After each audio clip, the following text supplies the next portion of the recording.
You staged your own sort of funeral procession. Yes, the ego had to die. But like as I said, I feel like it's like stirring. You know what I mean? We need to color again. Hey there. How are you? I'm very well, thank you for asking. Jake Shears here, Scissor Sister and host of this award-winning podcast, back to celebrate another LGBTQ plus artist we love and cherish. And today on Queer the Music, there's a new queen in town. Yes, people, today my guest is a baby. No, not the kind that cries and poops in their pants, though she might cry. I'm talking about the Gen Z rock star all the way from South Africa. She's toured with Olivia Rodrigo, become besties with Courtney Love, and is back with a truly fantastic new record. I hope you don't remember me. It's Baby Queen. Baby Queen, What's Bella. How are you? I'm good. How are you? Good. Welcome to Queer the Music. Thank you for having me. How you It's feeling good to be today? here. I'm good. I had like a really intense like 24 hours because it's been like raining on and off for the past like 3 days.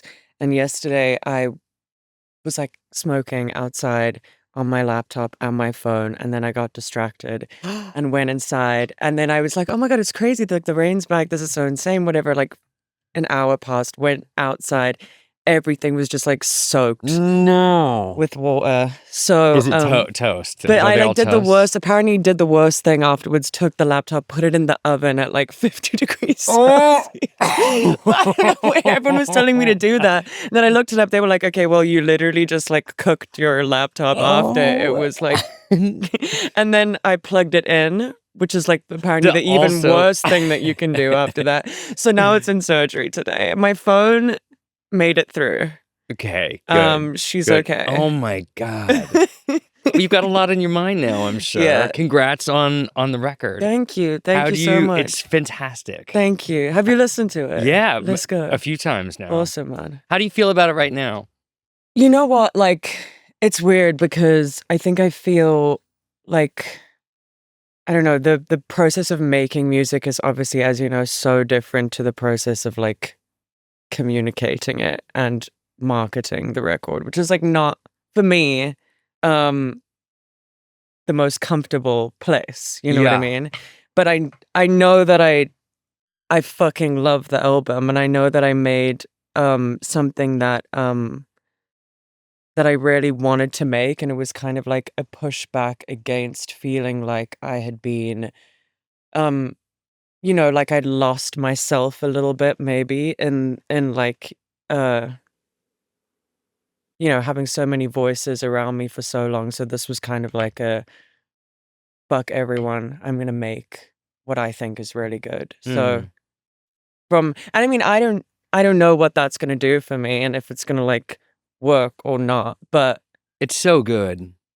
yeah, I It's so agree. good. And then what's the title track?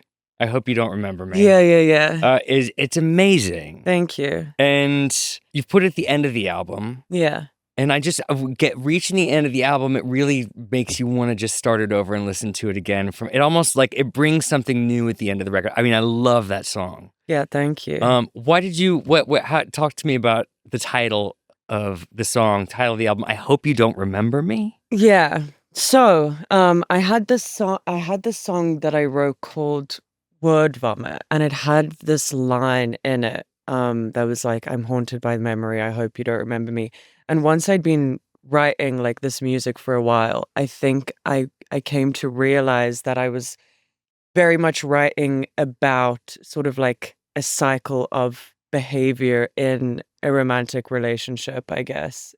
In multiple romantic relationships wherein I sort of like have this core shame, I guess, that causes me to be a bit of a little bitch, you know what I mean? And yeah, it was kind of like this unhealed person, you know what I mean? That's what the album is, this unhealed person sort of like trying to connect, trying to have connection, but ultimately doing anything that I can to like not connect, you know what I mean? And I think that what I loved about that phrase is the it's kind of like it's kind of got shame in it, but it's also like got a bit of fuck you energy. You know what I mean? It's got like both sides of that story, which is that I wanted to be forgotten because I hate myself, you know what I mean? And also um and it was defiant as well. Like I just and I love that it didn't give too much away. Like every sort of other name sort of like put it in a box, whereas I Hope You Don't Remember Me felt like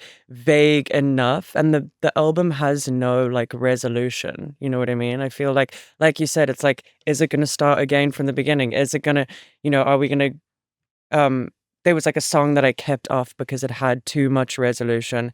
So I like that the name was like this vague sort of thing It's as well. open, and it Yeah. also I like the idea also too of like, even like my behavior was so bad. I No, hope that you literally, don't like I'm remember. so like let's just cancel that from like ever existing for everyone's benefit, you know what I mean? But I also, yeah, I like that it was like humorous and like cheeky, you know what I mean? You wouldn't expect someone to say, I hope you don't remember me.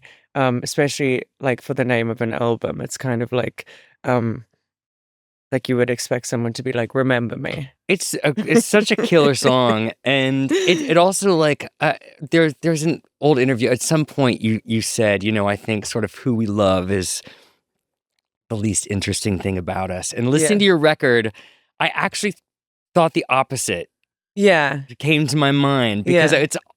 it's actually like the things that we love and the things that we're attracted to, and all which is so different from everyone, like, tell us so much about who we are. Totally. And I think that's what I realized in making this album. Like, it was like I was writing so much about, it's not all about one person, but I was writing so much about these relationships, and um I was learning so much about myself, like what dynamic I put myself in, how I react to situations. You know, it was more revealing as to who I was than anything else. What are those things that you're attracted to? What this I feel like there's a person that sort of lingers over this Yeah. record. Maybe I'm sure it's probably multiple people Yeah. that are on this record, but what are those things? What's your kryptonite in people? So, I'm currently like, I think after making this album, I was like sick. I'm going into therapy and like I'm not dating anyone. Mm. So I'm like not engaging Yeah. whatsoever right Yeah. now, because I think for like a long time, I do have like a problem connecting with people in every sense of the word. And it's really strange. I don't know if it's like a product of doing what I do, or if it's a product.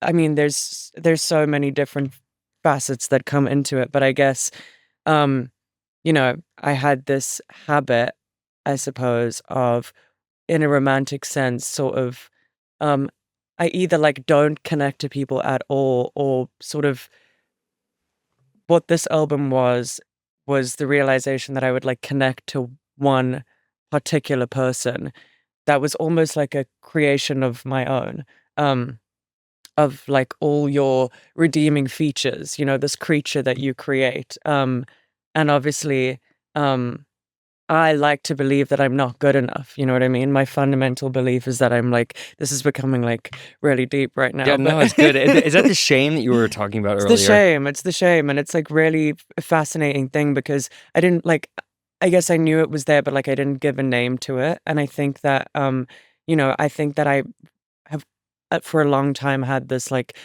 underlying belief that I'm like not worthy of love, or like unlovable fundamentally. So I would like want to put myself in situations where that belief is confirmed. You know what I mean? So if someone doesn't want me back, or like doesn't show me any interest, that for me is like obviously a comfortable place to be in, where I'm like performing or having to like prove that I'm worth something. Mm, And that was like the dynamic that I would keep on returning into. And if it wasn't that dynamic, like I wouldn't return into it. I wouldn't be in it. yeah.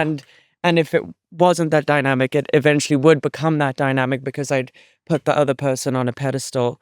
Um, So that's it really. You know what I mean? It's really there's a lot here. Isn't it amazing though when we catch those patterns and we break them? It's weird, you know, and like honestly, it's so like deep in me that it's kind of like, yeah, I don't know. I don't know if it ever changes. You know what I mean?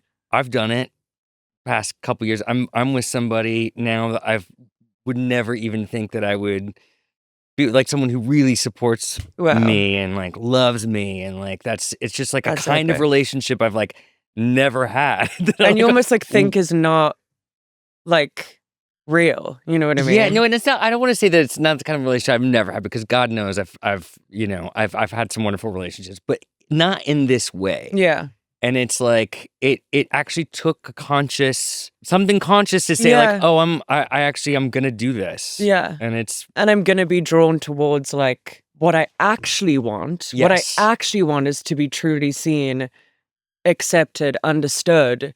You know what I mean? Yes. But somehow it all gets lost, you know, in the search for that thing. But how amazing is it now that like in the process of like writing this, just like you were saying earlier, it's just like the feeling of having a record where you're like, when you don't care other than the fact that you just love it and you feel so connected to it.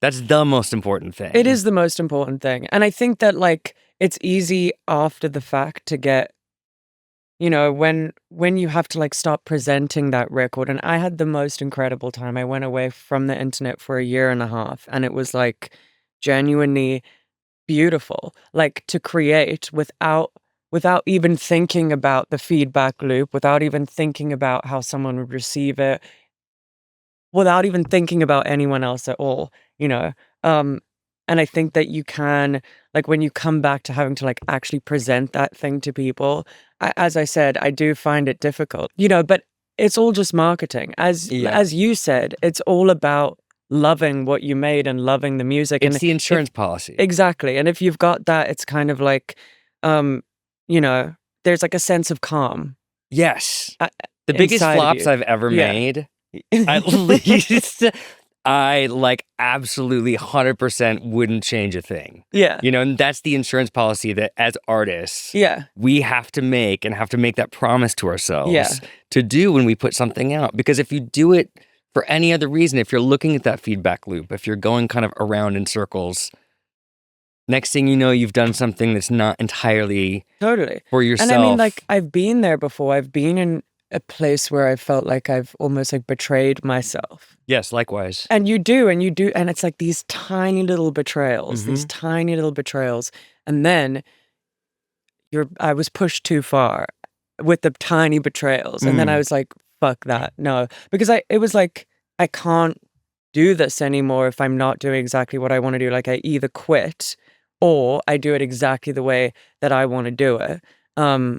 Because I need to be obsessed. You know what it's like. I mean, to sit there for hours and hours and hours and hours and hours and hours and hours and come back and make something and work on something. Like you have to be fucking obsessed with it. Yes. So you have to do what you love. Otherwise it's just not gonna it's not gonna ever become it's not gonna take the amount of work that the amount of work that it needs from you, like you're not gonna do it, you know? You're a very wordy writer. I feel like so many songs now, especially sort of in more popular music, are so pared down. Yeah. And like you've got this great like you've even got a song called Word Vomit on this record. You know what I mean?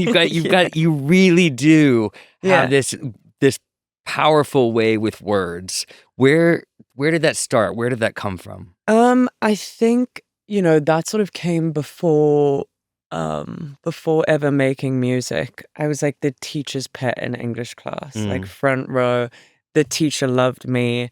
And I would like turn in like little poems and short stories onto her desk every morning. And yeah, I was just really obsessed with writing. And I guess like when I discovered, like I had a piano at home, and when I discovered that those two things could go together, that was really it. You grew up in South Africa. I did, yeah. And did you have in your family did you have either parents or grandparents, or for me it was my grandmother that was like the musical one, no one else in my Really? family. Did you have anybody that you were sort of following sort of genetically with music? So weirdly, so my dad fancied himself a DJ when I was younger, and he was French. He would call himself Monsieur Alain, and he had like Mm-hmm. these mixtapes: Sonic One, Sonic Two, Sonic Three, and there were all these like journeys through different genres of music. So he loves music, but like never made music. But he would like mix these songs together, perfect like BPM match and like pitch match and all of this. My mom's brother is incredibly musical, and like I still work with him now, like in Okay. pulling albums together and stuff.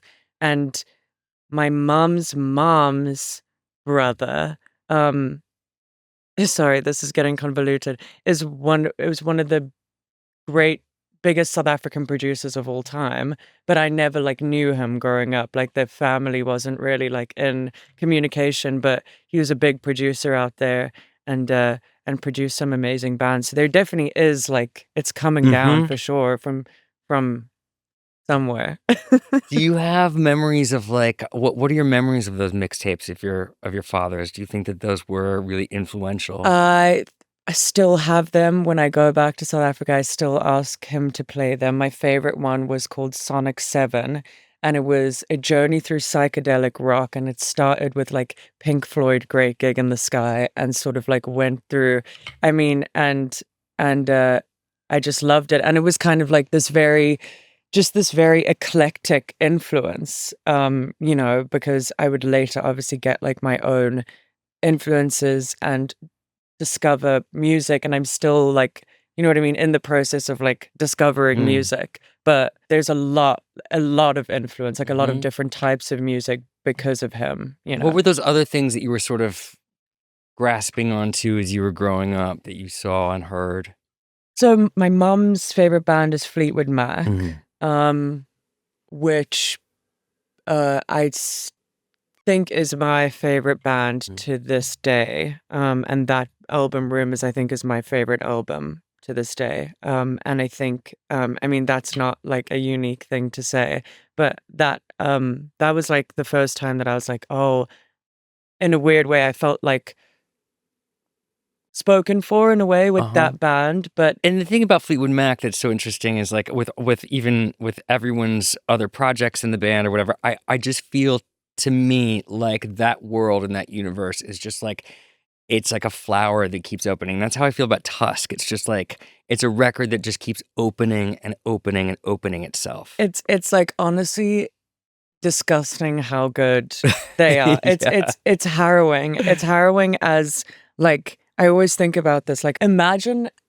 having like five of the best writers. You know what well, it's Mm. not five. Like imagine having like three other incredible writers. And so like only having like imagine only having to write three really good songs. Yeah, and then everyone else is like contributing like And everyone amazing. else writes three really Yeah. good songs, and then you're like, Yeah. that's a dream, you No, it's know? incredible. Um, but yeah, it's just like the magic and the chemistry between those people, you know what I mean? It was like, um, it's just incredible. And like I love watching them live. When was your first like awareness of queer culture and what were you seeing in South Africa growing up as far as just like queerness? What did that mean to you when you were in your adolescence? So Durban, South Africa, where I grew up at the time when I was growing up, felt like one of the worst places to be. There is no queer culture whatsoever. Like that sort of didn't exist at all. And actually we had like there were these two girls in my year that would hold hands under the table, and it was like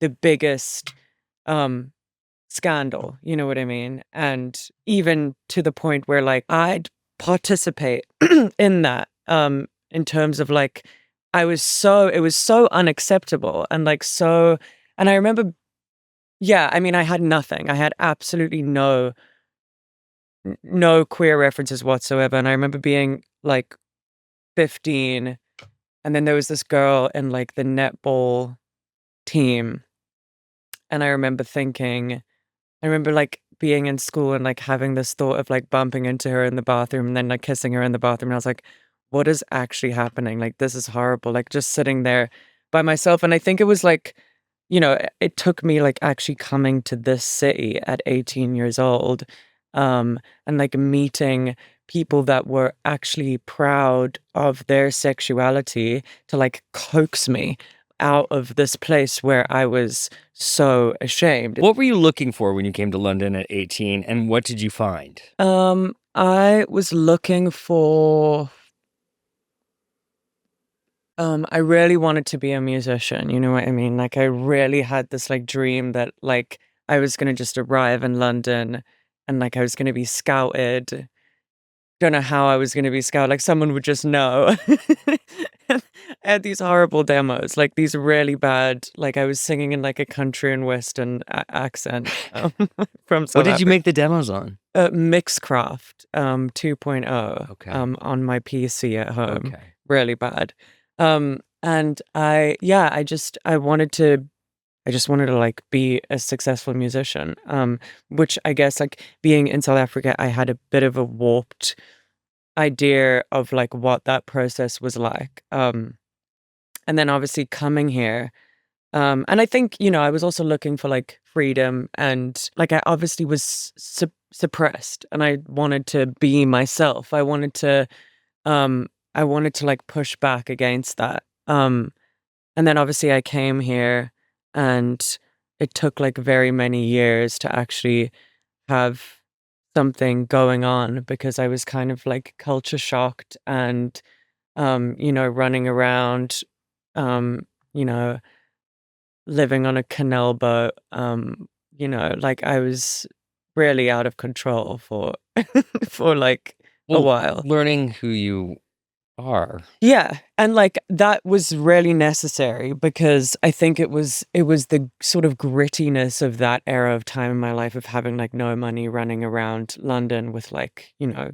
young friends, aspiring musician friends that I'd met. And I guess that you can definitely like hear that in like the early Baby Queen songs. I feel like that sort of jaded satirical thing definitely came from those years. And making Quarter Life Crisis, like, talk to me just about the trajectory of making that album and like how you got there. Yeah, so that album was different to this album in terms of like um I was definitely um I definitely was struggling to connect to the well of creativity because I had a lot of things blocking me, like fear and pressure.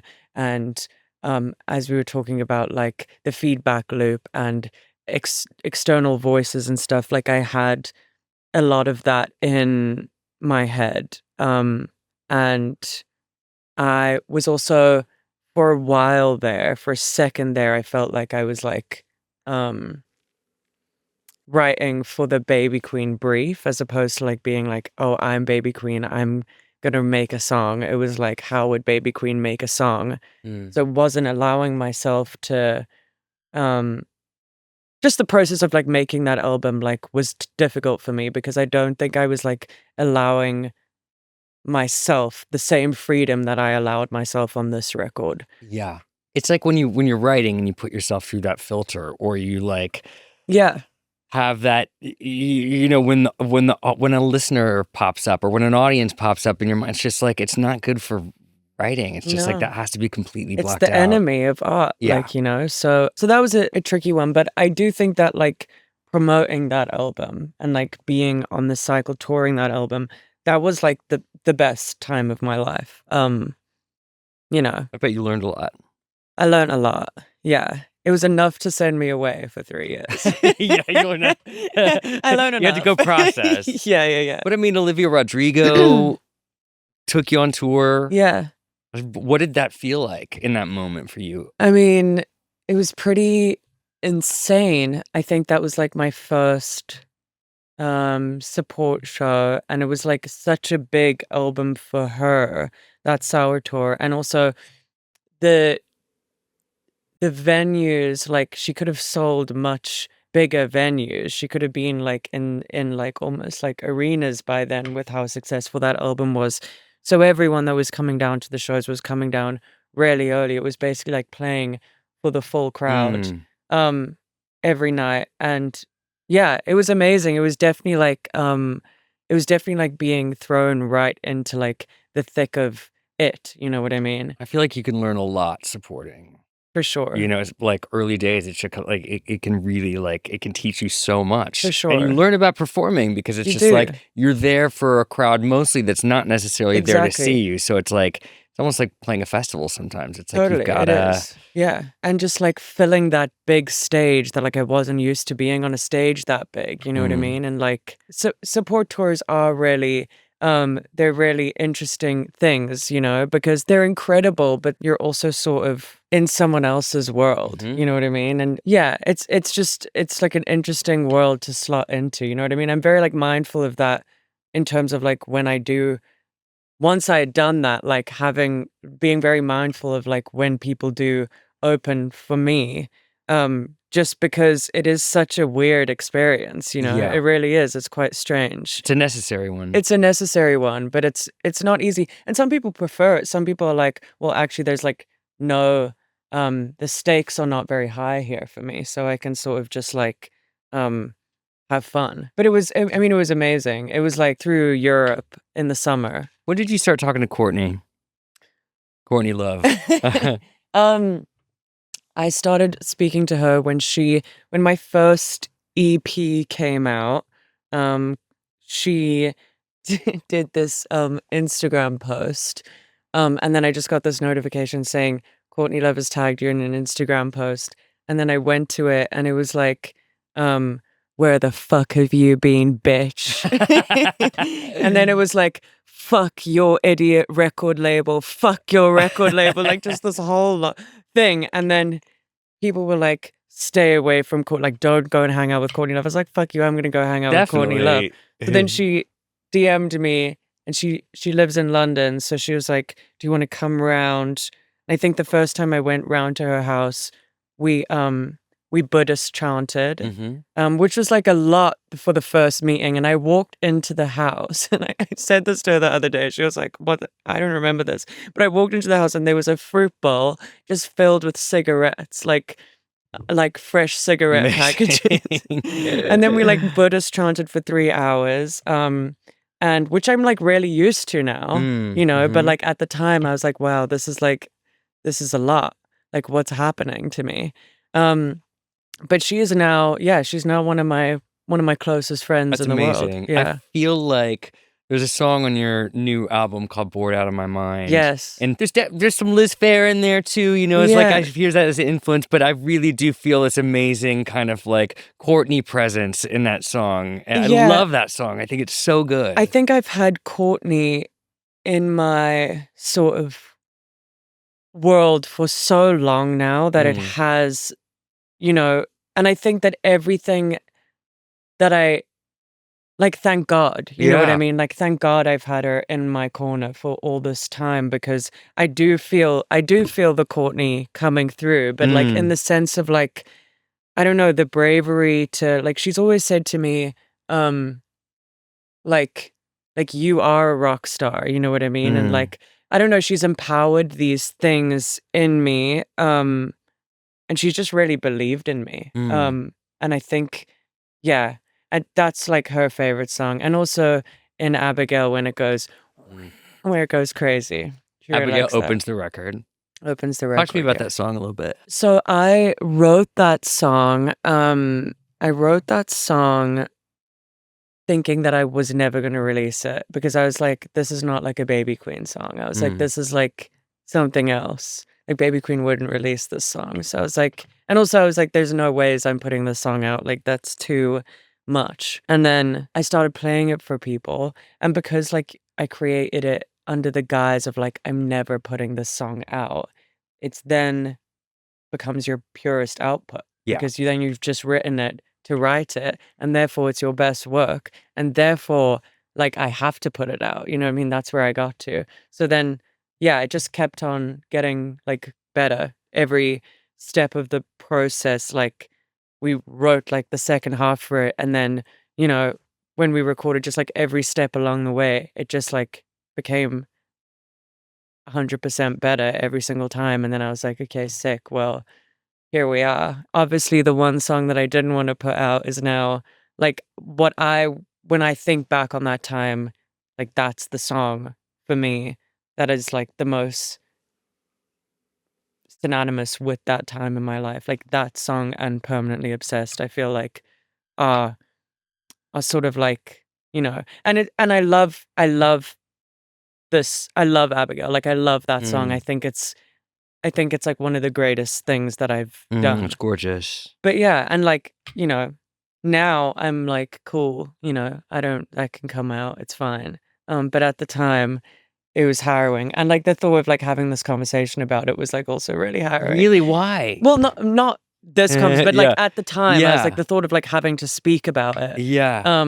Just because it just felt like, I was Did it like, feel exposing? like very exposing. Yeah. Like really exposing and like really, yeah. Is there a sense, do you get like a tingle that like, oh, I might be saying too much here? You know what I mean? Like I'm making myself too vulnerable. Yeah, I think so. I think there's that. And like just like it's embarrassing in a way. Like that's where my head was. Like it's just embarrassing to like reveal, but that's also like that's very in character for me to be like embarrassed to like share my emotions Yeah. from shame, from like fear of rejection. Yeah. You know what I mean? So this is like, I mean, this is like going all the way with the. You must have had like like such a great support network though when you were making this record. I did. Because I mean, like you've got some awesome people playing on it. Yeah. People that I love very much. Carla Azar. She's amazing. Who's a badass. Yeah. Plays drums on it. Mikey from Queens of the Stone Age. Yeah. Both love of them. Mikey so much.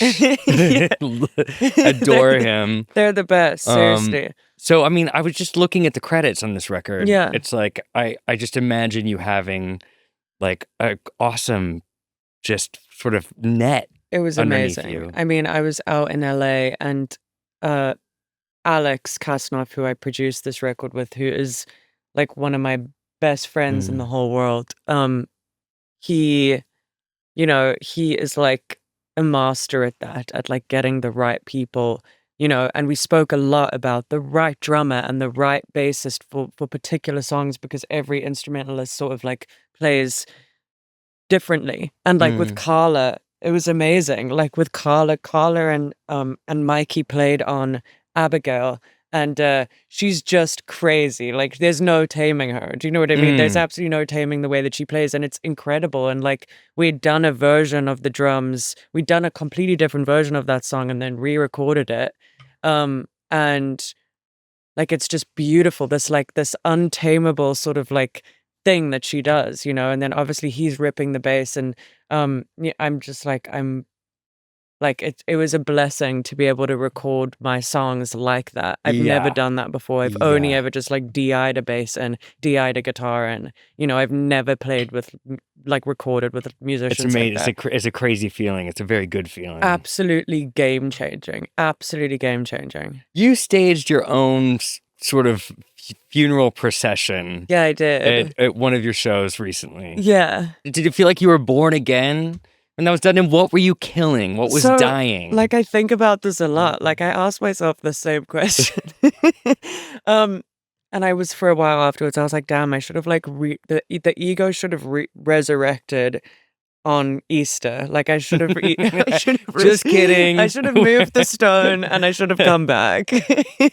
But yeah, I was speaking about a lot of what I was speaking about while I was making this album was the feeling that I had experienced an ego death. Like I had experienced this thing where I had to like, before the events that led up to the creation of this album, I basically felt like I had to fucking swallow my pride essentially and accept that I wasn't special. I do know what you mean. The bubble had burst for me. You know what I mean? Like I was in this place of feeling like incredibly like rejected. The whole world was against me.